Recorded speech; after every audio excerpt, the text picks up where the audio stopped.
आप सभी भाई बहनों का आध्यात्मिक ज्ञानात्मक चैनल की ब्रह्म मुहूर्त ज्ञान उपदेश कक्षा में एक बार फिर स्वागत है। आज की चर्चा का विषय है सत्य की अनुभूति। देखिए, शब्द भले ही नए हैं, लेकिन इन सभी विषयों पर हमारी सुबह शाम यानी कि ब्रह्म मुहूर्त ज्ञान उपदेश कक्षा में और शाम को संध्या बेला ज्ञान कक्षा में प्रतिदिन ही प्रत्यक्ष रूप से या अप्रत्यक्ष रूप से हमारी चर्चाएं होती रहती हैं।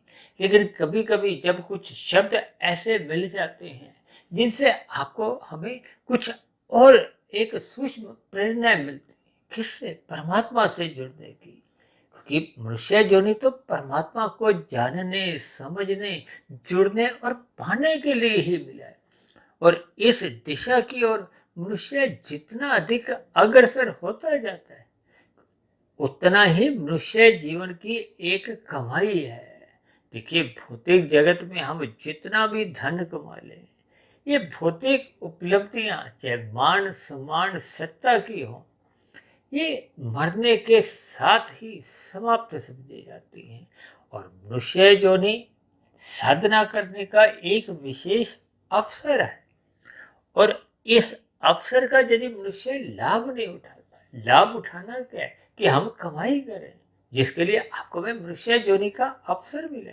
और यदि मनुष्य इस अवसर का लाभ ना उठाते हुए ये इंद्रिय विषयों को, क्योंकि 5 आपके बड़े भोग विषय हैं, यदि हम इंद्रिय विषयों का ही सुख भोगने में अपने मिले हुए जीवन का दुरुपयोग करते हैं, देखिए, भले ही हम धर्मानुसार संसार में, देखिए, कर्मफल सिद्धांत के अनुसार हम अपने कर्मों को एक दिशा देते हैं, धर्म की चार दीवारी में रहते हुए धन कमाते हैं।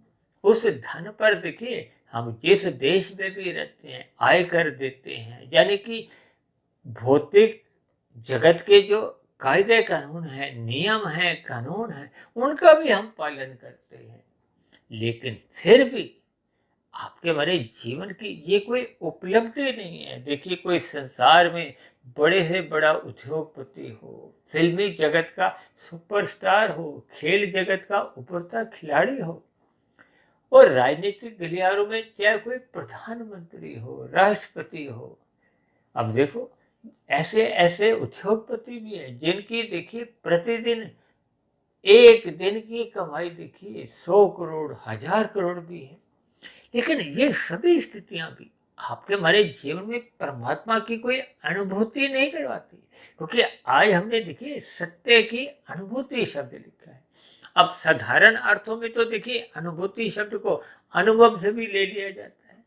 ये जो हम इंद्रिय विषयों का, जो हम 5 भोग्य विषयों का इंद्रियों द्वारा जो भोग करते हैं, उनको भी ले लिया जाता है। जबकि ये इंद्रिय विषय भोग तो देखिए अपने आप में ही देखिए ये तामसी कहलाते हैं। क्योंकि शास्त्रों में तो आपके बड़े जो स्थूल शरीर है, भले ही भगवान श्री कृष्ण जी ने इस मनुष्य योनि के स्थूल शरीर को रथ की संज्ञा देकर इसकी महत्ता समझाई है, लेकिन फिर भी ये स्थूल शरीर हम सभी भाई बहनों का तामसी है। ये पृथ्वी, जल, अग्नि, वायु, आकाश से बना है। और ये माता के गर्भ में इसका एक निर्माण प्रक्रिया आरंभ होती है। इस निर्माण प्रक्रिया से पूर्व की जो एक स्थितियां हैं, देखिए, वो आपके बारे में जो 5 भोग्य विषय हैं, गंध, रस, रूप, स्पर्श और शब्द, इन 5 भोग्य विषयों को देखिए सूक्ष्म भूत भी कहा जाता है।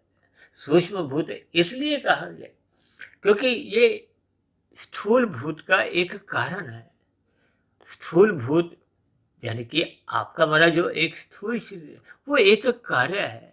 इसके पीछे का ये सूक्ष्म भूत कहो, आपके हमारे भोग्य विषय कहो, ये एक कारण रूप। देखिए, इन सभी स्थितियों को मैं अक्सर बार बार कहता हूँ, कभी कभी हम इन सभी स्थितियों को भोग दृष्टि से अनुभव करते हैं, जबकि ज्ञान दृष्टि से जब हम इन स्थितियों का आकलन करते हैं, इन पर कुछ शोध करते हैं, तो संसार की ये जितनी भी जो एक संरचना है, या संसार की कहो, माया की कहो, ये जो तीन गुणों का जो खेल प्रतिदिन आपके हमारे जीवन में होता हुआ दिखाई देता है, फिर इस प्रकृति के गुणों का आपको भी ज्ञान पूर्वक एक समझ आ जाती है। भगवान श्री कृष्ण जी ने तो गीता में इस बात को जोर देकर कहा है कि प्रकृति के तीन गुणों के खेल को समझ लेना ही ये एक गूढ़ विषय है। गूढ़तम ज्ञान से उसको जोड़ा है। और हम तो बार बार कहते रहते हैं, इन तीन गुणों से आपको हमें ज्ञान पूर्वक जुड़ना है। ज्ञान पूर्वक जुड़ने का अभिप्राय इनको भोग दृष्टि से नहीं ले। भोग दृष्टि से लेने से ये जो संसारी आकर्षण है, ये गंध, रस, रूप, स्पर्श और शब्द, ये एक दृश्य जगत के भोग हैं। फिर ऐसी स्थिति में आपका हमारा जो एक स्थूल शरीर की जो एक ज्ञानेंद्रिय है, देखिए ज्ञानेंद्रियों द्वारा ही हम इन पांच भोग्य विषयों का सुख भोगते हैं। ये गंध को सुख कौन भोगता है? नाक। रस का सुख कौन भोगता है? जीभा। इसी तरह रूप को आंख, स्पर्श को आपकी मेरी त्वचा, और शब्द का सुख कौन है? कान। यानी कि नाक, जिभ्या, आंख, त्वचा, कान, ये आपके मेरे स्थूल शरीर की एक ज्ञानेंद्रियां हैं। इनको शास्त्रों में देखिए गोलक कहा गया। इन पांच ज्ञानेंद्रियों में किसी स्थिति विशेष में देखिए कोई स्थूल शरीर के स्तर पर अपंगता भी देखी जाती है। इसी तरह पांच कर्मेंद्रिय जिनसे हम कर्म करते हैं, कर्म हम करते हैं सुख पाने के लिए। कोई भी पुरुष है देखिए, हम कभी भी दुख पाने के लिए कर्म नहीं करते। वो अलग बात है कि ज्ञान के अभाव में आपकी हमारी क्रियाएं गलत दिशा में जाती हैं, गलत दिशा के फिर गलत परिणाम आते हैं। देखिए शास्त्रों में कहा गया है ना, निषेध कर्मों से बचो।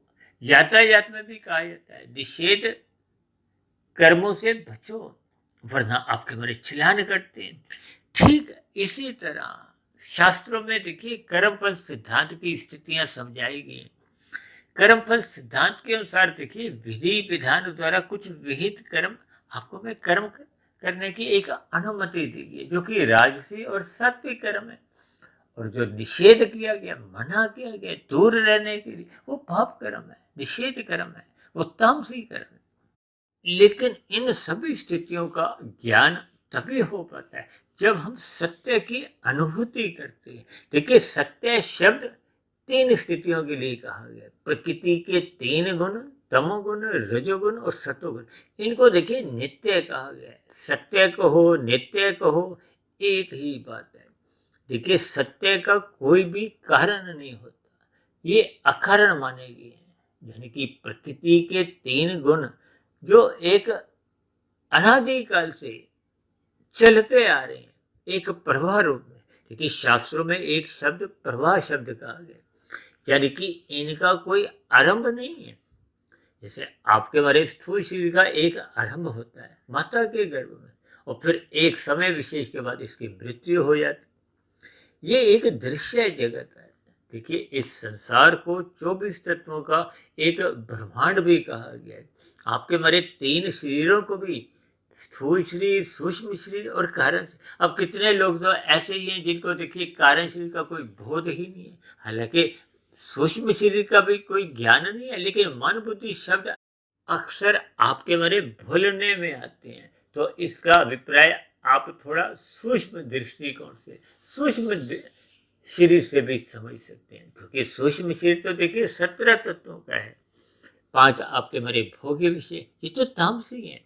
और जैसा कि अभी आपको समझाया ही है कि आपके मेरे स्थूल शरीर भी तामसी है, क्योंकि वो सूक्ष्म भूतों से ही 5 भोग्य विषयों का एक परिणाम है। और इसी तरह आपके मेरी जो 5 कर्मेंद्रियां हैं वो राज से गिनी जाती हैं। हाथ, पैर, वाणी, लिंग, गुदा, इनसे हम क्रियाएं करते हैं, कर्म करते हैं। दिन भर की जो आपकी मेरी भाग दौड़ है, इन्हीं 5 कर्मेंद्रियों द्वारा होती है। और 5 जो भोग्य विषय हैं जिनसे हम देखिए एक सुख भोगते हैं, इनको शास्त्रों में तकनीकी रूप से देखिए एक सात्विक कहा गया है। सात्विक के साथ साथ देखिए ये राजसी भी है। राजसी इसलिए है क्योंकि ये संसारी भोग्य विषयों का सुख भोगती है। और जब यही आपके हमारी ज्ञानेंद्रियां परमात्मा के विषयों को सुनती हैं तो फिर ये पूर्ण रूप से सात्विक मानी जाती है। देखिए, ये बहुत ही तकनीकी रूप से सूक्ष्म भेद है। जब हम सूक्ष्म स्थितियों पर विशेष चिंतन करते हैं तो आप समझो कि आपके हमारी परमात्मा को जानने की एक भीतर से एक जिज्ञासा उत्पन्न होती है। देखिए, ये जिज्ञासा का उत्पन्न होना ही परमात्मा के प्रति एक रुचि का बढ़ना है, परमात्मा के प्रति आपके बारे एक प्रेम की स्थिति है। पर देखिए, जब हम परमात्मा को जानना चाहते हैं और परमात्मा की स्थितियों का जब आपको में ज्ञान पूर्वक बोध होने लगता है तो फिर संसार के प्रति एक साधारण मनुष्य का फिर एक ज्ञान पूर्वक वैराग्य होने लगता है। देखिए, एक वैराग्य होता है, जैसे मधुमेह का रोगी होता है, उसका मिठाई से वैराग्य ज्ञान पूर्वक नहीं होता, भय पूर्वक होता है। क्योंकि मिठाई खाने से उसकी एक शुगर का जो एक अनुपात है वो बढ़ने लगता है, जो कष्टदायी होता है, वो शरीर के हमारे अन्य अंगों को कमजोर करता है। देखिए, ये सभी स्थितियां, इसलिए तो आज हमने देखिए सत्य की अनुभूति शब्द का है। शास्त्रों में तो कहा गया है कि ये अनुभूति देखिए परमात्मा के प्रति होनी है। क्योंकि हम सभी तो देखिए ज्ञान स्वरूप सत्ता है, आत्मा को ज्ञान स्वरूप कहा गया है। क्योंकि शास्त्रों में देखिए सत्य की अनुभूति को 3 अलग अलग स्थितियां समझाई हैं। क्योंकि प्रकृति के 3 गुण भी नित्य हैं, भले ही ये जड़ हैं और जड़ में अपने आप कोई क्रिया नहीं होती। इन 3 गुणों की जब एक विस्तार की स्थितियां होती हैं, यानी कि ये जो ब्रह्मांड है वो 23 तत्वों में जब इनका एक विस्तार होता है और उन 23 तत्वों में ये 3 गुण विद्यमान रहते हैं। और ये 23 तत्वों का जो विस्तार को, प्रकृति का परिवार को, एक दृश्य जगत को जिसमें आप और हम रहते हैं, ये 84 लाख प्रकार की योनियों के अलग अलग जो जीव हैं, सब इस भौतिक जगत की ही स्थिति है। और ये जो आपके बारे शरीर है ये भी 24 तत्वों की है। क्योंकि स्थूल शरीर 5 तत्वों का है, 17 तत्वों का आपका हमारा सूक्ष्म शरीर है, 5 भोग्य विषय, 5 ज्ञानेंद्रियां, 5 कर्मेंद्रियां, ये सूक्ष्म रूप में एक शक्ति प्रदान करती है। इनसे कभी भी किसी भी जीव की अपंगता नहीं होती। अपंगता देखिए स्थूल शरीर के स्तर पर होती है, क्योंकि अपंगता भी देखिए किसी ना किसी आपके हमारे एक पाप कर्म का परिणाम होती है। आज हमारा वो विषय नहीं। और इसी तरह जो कारण शरीर है, जो आपका हमारा एक अहंकार तत्व है। देखिए, 17 तत्व सूक्ष्म शरीर के, कारण शरीर का एक अहंकार, अब हो गए 18, और 5 तत्व आपके हमारे स्थूल शरीर के, ये हो गए 23। जैसे 23 तत्वों का ब्रह्मांड है और उसमें 24वां तत्व 3 गुणों की स्थितियां बनी रहती है, यानी कि वो 23 तत्वों में एक सूक्ष्म रूप में वो 3 गुण विद्यमान रहते हैं। ठीक इसी तरह आपके मेरे 3 शरीरों में ये 3 गुणों की जो एक स्थितियां हैं। देखिए, जैसे शास्त्रों में कहा गया ना कि ये जो 3 गुण हैं इन 23 तत्वों में विद्यमान रहते हैं, तो ये 24 तत्वों का एक ब्रह्मांड है। इसको समष्टि भी कहा गया है। इसी समष्टि के ही हम सभी जीव एक व्यष्टि माने जाते हैं, यानी कि आपके मेरे 3 शरीर भी ये 24 तत्वों के। देखिए, इन 3 गुणों का हम जैसे जैसे संग करते हैं, हम बार बार समझाते रहते हैं ना कि शाम को सूर्य के ढलते ही तमोगुण की स्थितियां होती हैं। तो तमोगुण के 8 घंटे, फिर उसके बाद 8 घंटे सतोगुण के, फिर उसके बाद 8 घंटे रजोगुण के माने गए। और उन 3 गुणों में भी, क्योंकि ये 3 गुण नित्य कहे गए, सत्य कहे गए, तो इसका अभिप्राय क्या है कि जब तमोगुण प्रधान होता है तो ऐसा नहीं कि रजोगुण भाग जाता है, जब सतोगुण समाप्त हो जाता है। इनकी अलग अलग स्थितियां होती हैं। एक प्रधान होता है, दूसरा गौण, तीसरा अति गौण। देखिए, ये सभी स्थितियां अक्सर हम अपनी चर्चाओं में समझाते रहते हैं, लेकिन आज हमारा जो मूलभूत विषय है वो सत्य की अनुभूति के आसपास घूम रहा है। वो इसलिए क्योंकि अक्सर देखिए मनुष्य जो भोग विषयों का सुख भोगते हैं, अब शरीर के स्तर पर जब हम ज्ञानेंद्रियों द्वारा भोग विषयों के सुख भोगते हैं, अब कभी कभी इन इंद्रिय विषयों का सुख भोगने के अनुभव को भी लोग अनुभूति से जोड़ देते हैं।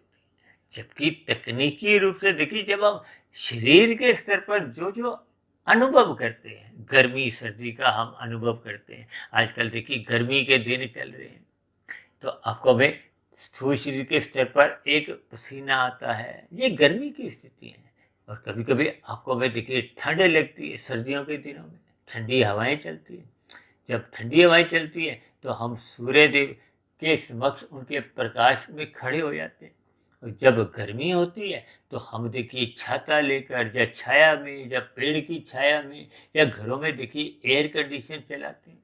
ये सभी स्थितियाँ आपके हमारे अनुभव की हैं। यानी कि एक साधारण मनुष्य एक अनुभव को ही देखिए अनुभूति समझ लेता है। हालांकि इसमें देखिए कोई गलत स्थिति नहीं है। अनुभव होना भी देखिए एक आरंभिक स्थिति है, या यूं को कि अनुभूति की एक आंशिक स्थिति है। लेकिन यही जब आपके हमारे सूक्ष्म शरीर के स्तर पर, मन बुद्धि के स्तर पर एक मानसिक चिंतन होने लगता है, यानी कि सूक्ष्म शरीर के स्तर पर जब आपका हमारा मन बुद्धि एक चिंतन करता है। देखिए जब हम सत्संग की बातें सुनते हैं, इसका अभिप्राय क्या है? सत्वगुण का संग करते हैं। चाहे आप वीडियो सुनते हो, किसी धार्मिक पुस्तक को पढ़ते हो, किसी आध्यात्मिक गुरु के प्रवचनों को सुनते हो, ये सभी स्थितियां मन बुद्धि के स्तर पर होती हैं। क्योंकि मन को देखिए महाइंद्रिय कहा गया है। बिना मन की अनुमति के ये जो मैंने अभी 5 ज्ञानेंद्रियों का और 5 कर्मेंद्रियों का, जिनको हम देखिए शास्त्रों में भी गोलक कहा गया है, इनका जो एक स्थितियां हैं, ये बिना मन की अनुमति के स्वतंत्र नहीं है। अब यदि हम मन की एक अनुमति इनको देते नहीं, तभी तो कहते हैं ना, मन ही बंधन का कारण है, मन ही मोक्ष का कारण है। अब आरंभिक स्थितियों में देखिए एक राशि मनुष्य का मन सत्संग में लगता नहीं है, लेकिन वो जोर जबरदस्ती से मन को किसी तरह समझा बुझाकर वो स्थूल शरीर ले आता है। लेकिन मन कहाँ अटका रहता है? संसार में, विषय भोगों में।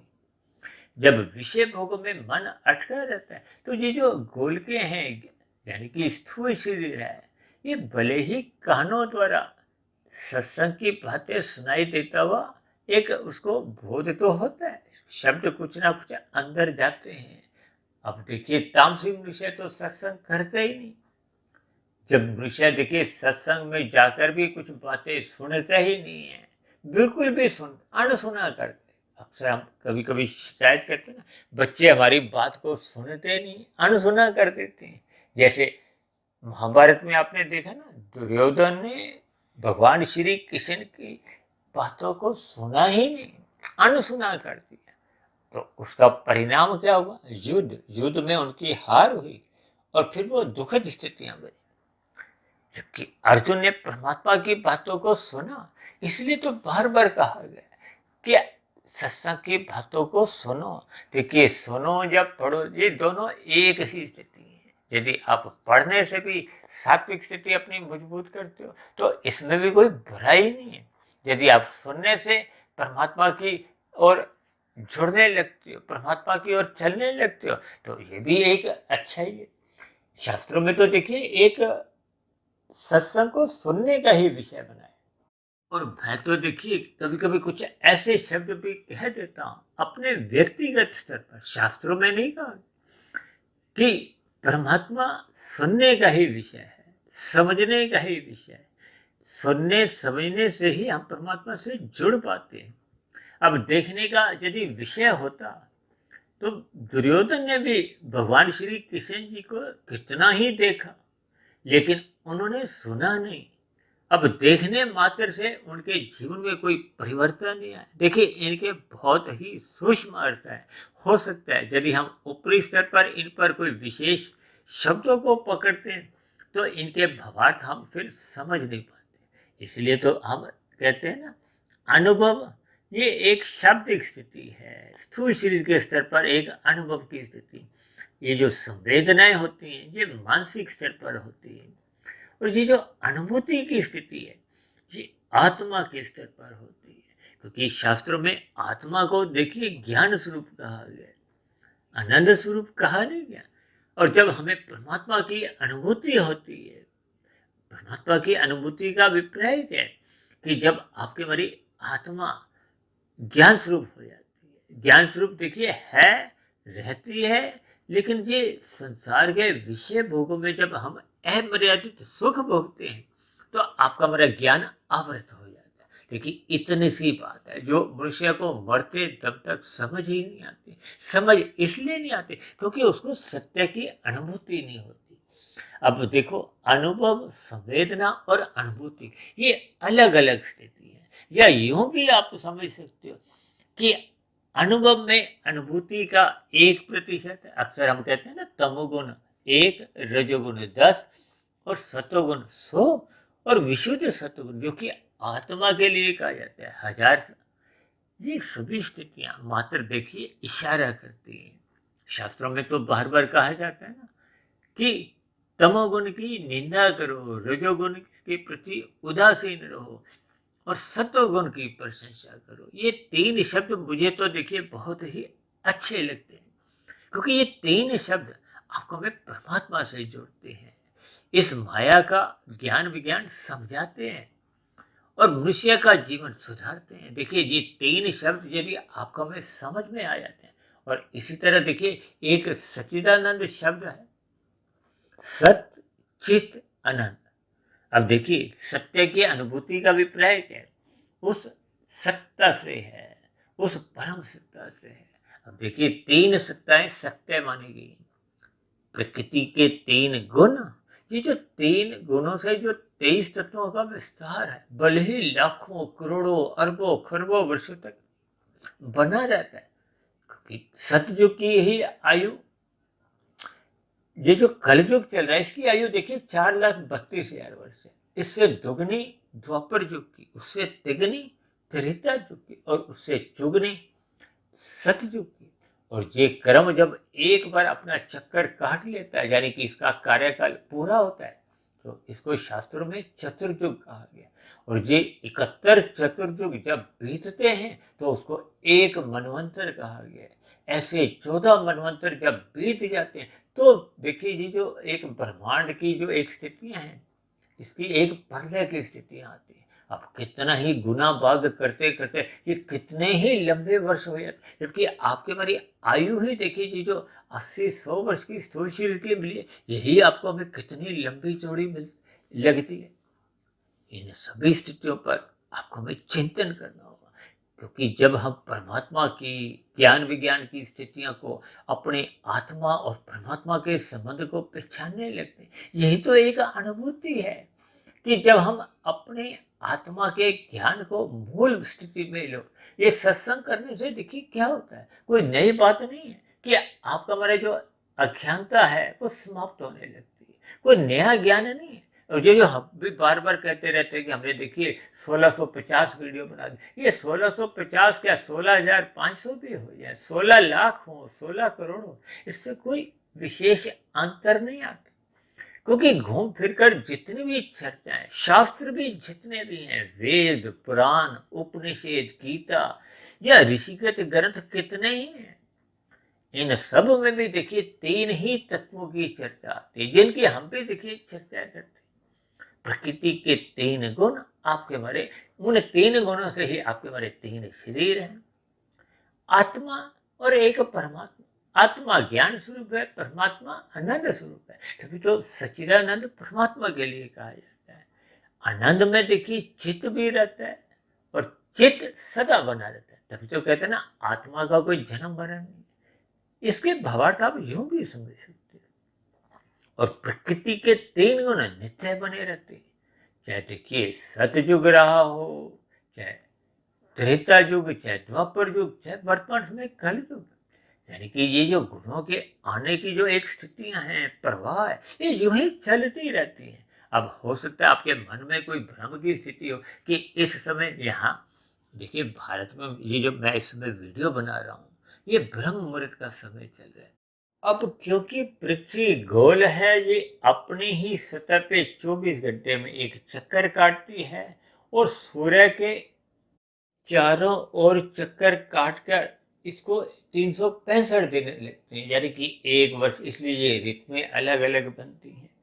अब क्योंकि सूर्य का प्रकाश आधे हिस्से पे पृथ्वी पे पड़ता है, तो ये दिन रात की स्थितियां, कहीं शाम हो कहीं ब्रह्म मुहूर्त की स्थितियां होंगी। लेकिन सूर्य निकलने से पूर्व का जो एक समय है, जिसको मैं देखिए 2 घंटे 40 मिनट की एक स्थितियों का पता, क्योंकि 24 घंटे हैं। अब 24 घंटे में देखिए तीनों गुणों के हिस्से में 8-8 घंटे आ जाते हैं। अब 8-8 घंटे में क्योंकि 3 स्थितियां हैं, एक स्थिति विशेष में जैसे शाम को सूर्य ढलता है, अब सूर्य ढलते ही तमोगुण की प्रधानता होती है। लेकिन आरंभिक तमोगुण गुजरे हुए रजोगुण से अभी प्रभावित है। इसलिए ये आरंभ का जो एक तमोगुण है वो खुद तो प्रधान है, लेकिन गुण कौन सा है? रजोगुण। और सतोगुण तो अभी बहुत दूर है, अभी आया ही नहीं, उसको अति गुण से जोड़ा जाता है। अब फिर थोड़ा आगे चलो तो फिर घोर तमोगुण आता है। अब घोर तमोगुण में देखिए पास क्या है, यानी कि घोर तमोगुण में तमोगुण तो प्रधान है, और आने वाला गुण देखिए वो सतोगुण थोड़ा आने वाला है, तो उसको गुण कहा जाता है। और रजोगुण थोड़ी बीत चुका होता है, वो अब दूर हो गया, वो अति गुण हो जाता है। इसी तरह ब्रह्म मुहूर्त की स्थिति है, सूर्य निकलने से पूर्व के जो 2 घंटे 40 मिनट की स्थिति, उसको ब्रह्म मुहूर्त कहा गया। शुद्ध सतोगुण की स्थिति कहते हैं। हालांकि शुद्ध सतोगुण देखिए माया में प्रकृति में होते ही नहीं। शुद्ध सतोगुण का अभिप्राय मायातीत की स्थिति से है। इसको आप आत्मा भी कह सकते हो, परमात्मा भी कह सकते हो। अब परमात्मा की भी देखिए शास्त्र में कहा गया ये अनुभूति 3 स्तर पे होती है, क्योंकि परमात्मा तो देखिए एक सर्वव्यापी सत्ता है। ऐसी कोई जगह ही नहीं भौतिक जगत में भी जहाँ परमात्मा की एक सत्ता नहीं हो। इसलिए तो देखिए परमात्मा की सर्वव्यापक एक सत्ता को निर्गुण निराकार से जोड़ा जाता है। निराकार का अभिप्राय जिसका कोई आकार नहीं है। और शास्त्रों में तो देखिए आत्मा से भी सूक्ष्म तत्व परमात्मा को कहा गया। देखिए आत्मा के भीतर भी तो परमात्मा है, तो अब वो सूक्ष्म और अधिक होंगे तभी तो वो आत्मा के भीतर भी हो सकते। जबकि आत्मा आपको हमें देखिए इन स्थूल आंखों से नजर नहीं आती। कहते हैं ना ये इंद्रिय विषय ही नहीं है।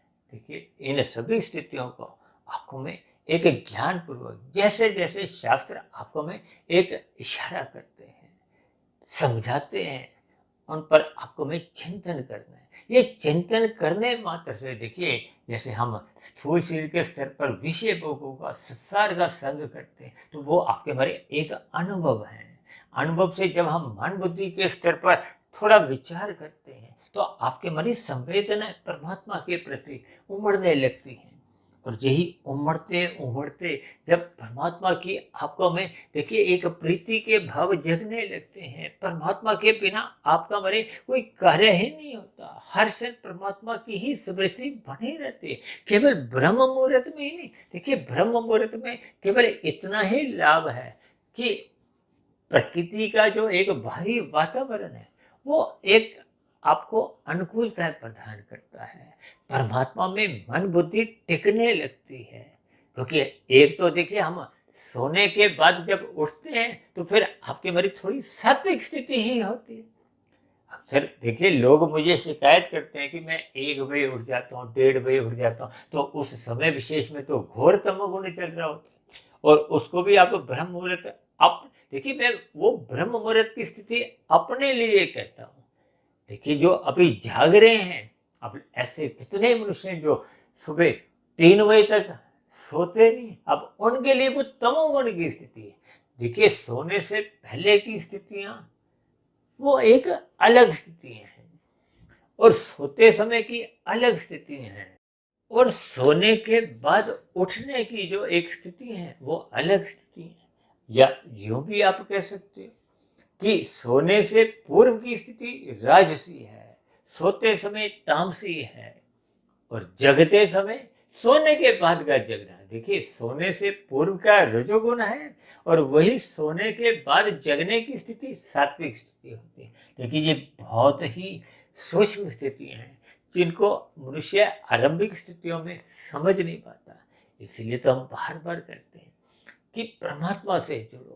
हम परमात्मा से देखिए जितने जितने अंश में जुड़ते जाते हैं। शास्त्रों में भी तो देखिए 4 प्रकार के भक्तों का वर्णन आता है। पहला तो आर्त भक्त है। आर्त भक्त का अभिप्राय क्या है कि जब जब आपके मेरे जीवन में दुख आते हैं, और मेरा तो देखिए व्यक्तिगत ऐसा मानना है, ऐसा अनुभव है कि बड़े से बड़ा अपराधी भी देखिए कितना बड़े से बड़ा दुरात्मा भी हो, बहुत ही जघन्य अपराध भी किया हो, लेकिन जब जब उसको उसकी एक दुखद स्थितियों का उसको एक पीड़ा होती है, तो वो अपने मन बुद्धि के स्तर पर कहो, स्थूल शरीर के स्तर पर कहो, आत्मा के स्तर पर कहो, वो परमात्मा को याद करता ही है।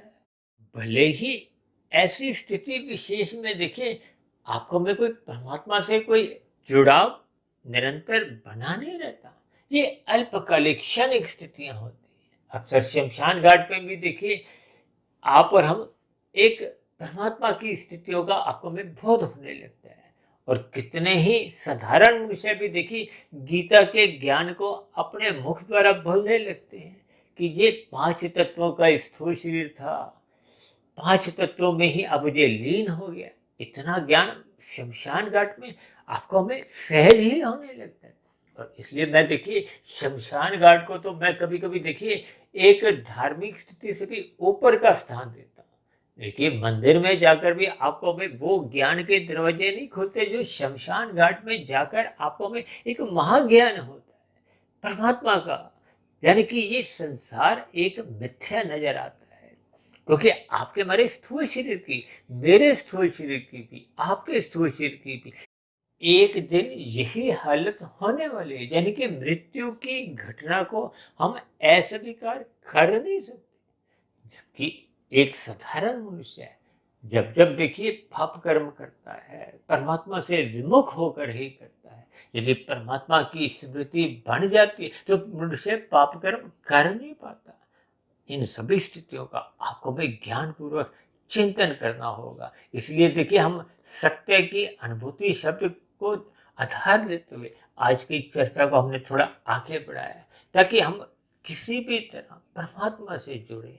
क्योंकि जब जब हम परमात्मा से जुड़ते जाते हैं तो आपके हमारे आध्यात्मिक उन्नति के दरवाजे खुलने लगते हैं जो अनादि काल से बंद हो रखे हैं। और मनुष्य जोनि पाकर यदि मनुष्य इन आध्यात्मिक दरवाजों को खोलता नहीं है, यानी कि आध्यात्मिक उन्नति की स्थितियों पर अपने आप को ले जाता नहीं है, तो फिर मनुष्य का मिला हुआ जीवन जो ही व्यर्थ चले जाता है। इन सभी स्थितियों का आपको भी ज्ञान पूर्वक चिंतन करना होगा। क्योंकि जब तक हम श्रद्धा पूर्वक सत्संग नहीं करते, श्रद्धा पूर्वक किए गए सत्संग पर हम मनन नहीं करते, मनन करते करते जब तक हम अपने कार्य शरीर में शुभ संस्कार नहीं बनाते, ये शुभ संस्कार बनने के उपरांत ही आत्मा का जो ज्ञान कहो, उसके जो एक मूल स्थिति है, वो जब तक 50% से अधिक अपनी मूल स्थिति प्राप्त नहीं करती तो फिर परमात्मा की ओर आपके हमारी सम्मुखता बन नहीं पाती। अब देखो ना आपके हमारे जीवन में ये जो विभिन्न प्रकार के पर्व आते हैं, जब हम कुछ ऐसी स्थितियों में कुछ कर्म कांड भी करते हैं, मनुष्य उन कर्म कांडों को भी यदि ज्ञान पूर्वक करता है, क्रमबद्ध तरीके से एक इच्छा पूर्वक करता है, यदि हम लोभ से करते हैं, भय से करते हैं, तो आपके हमारी परमात्मा से हाय हेलो भले ही एक अल्पकालिक बन जाती है, लेकिन वो आपके हमारे स्वभाव में नहीं आती, आपके हमारे कारण शरीर में एक शुभ संस्कार के रूप में स्थित नहीं होता। और जब तक कारण शरीर शुद्ध नहीं होता तो फिर आत्मा अज्ञानता में ही जीती है। अज्ञानता में जीने का अभिप्राय वो परमात्मा से विमुख बनी रहती है और संसार के सम्मुख बनी रहती है। अब संसार के सम्मुख रहते हुए कारण शरीर अशुद्ध बना रहता है, रजोगुण की स्थितियां प्रधान होती हैं, और जब रजोगुण सतोगुण की लगाम से मर्यादा में नहीं रहता तो ये रजोगुण ही अमर्यादित होता हुआ कितने अधिक पाप कर्म कर जाता है। और पाप कर्मों द्वारा जब ये कर्माशय बिगड़ जाता है, क्योंकि स्थूल शरीर की मृत्यु तो देखिए सबके ही आती है, उस स्थिति विशेष में जैसा जैसा कर्माशय की स्थितियां होती हैं, अब देखिए कर्माशय बुरा बना हुआ है तो संस्कार भी बुरे बने होते हैं। अब बुरे संस्कारों से मन बुद्धि में कोई अच्छे विचार तो आएंगे नहीं, यानी कि बुरे फुरने उठते हैं। वो बुरे फुरने फिर आपको बलपूर्वक फिर पुनः पाप कर्मों में लगा देते हैं। क्योंकि इस चक्र को तोड़ने के लिए ही आज हमने ये सत्य की अनुभूति शब्द को आधार में लेते हुए उस परमात्मा की अलग अलग स्थितियों पर कुछ विचार किया है। आत्मा, प्रकृति के 3 गुण, हालांकि 3 गुण भले ही जड़ हैं, लेकिन इन 3 गुणों में भी देखिए तमोगुण और रजोगुण की स्थितियां बंधनदायक हैं, और सतोगुण का संग ये एक मुक्तिदायक है, जिसको सतोगुण का संग ही एक सत्संग की स्थिति है। तो इन सभी स्थितियों पर आपको हमें विचार करना होगा, अपने मिले हुए जीवन का सदुपयोग करते हुए श्रद्धापूर्वक सत्संग करना होगा। इसलिए हम बार बार कहते रहते हैं, रात को जल्दी सो जाना चाहिए, सुबह ब्रह्म मुहूर्त में अवश्य ही उठ जाना चाहिए। कहते हैं ना, जो जागत है सो पावत है, जो सोवत है सो खोवत है। इन सभी स्थितियों पर आप और हम चिंतन करें और यथासंभव अपनी स्थिति में सुधार लाएं। सुधार यही है कि हम सत्य की अनुभूति को पहचानें, उस परम पिता परमेश्वर जो एक अनंत स्वरूप सत्ता है, उससे हम जुड़े। तो ऐसी सभी शुभ स्थितियां आपके जीवन में भी बनने लगें। इन्हीं शुभ कामनाओं के साथ चर्चा विशेष को यहीं विश्राम देते हैं। शाम को फिर मिलते हैं संध्या बेला ज्ञान कक्षा में। तब तक आप अपने आध्यात्मिक मित्र सुधीर भाटिया फकीर को इजाजत दें। आप सभी भाई बहनों को भी इस सत्य की अनुभूति होने लगे, इसके लिए मेरी ओर से बहुत बहुत शुभकामनाएं। फिर भी चर्चा संबंधित आपके मन में कोई प्रश्न उठ रहा हो, कोई मेरी कही गई बातें आपको आधी अधूरी लगती हो, यानी कि मेरी कही गई बातों पर आपको किसी प्रकार की कोई आपत्ति हो, शिकायत हो, तो आपके प्रश्नों के साथ साथ आपकी शिकायतों का, आपके सुझावों का सदा ही नीचे दिए गए कमेंट्स बॉक्स पर स्वागत है। अब चर्चा विशेष को यहीं समाप्त करते हैं, और चर्चा विशेष को ध्यानपूर्वक सुनने के लिए आप सभी भाई बहनों का भी मेरी ओर से बहुत बहुत धन्यवाद।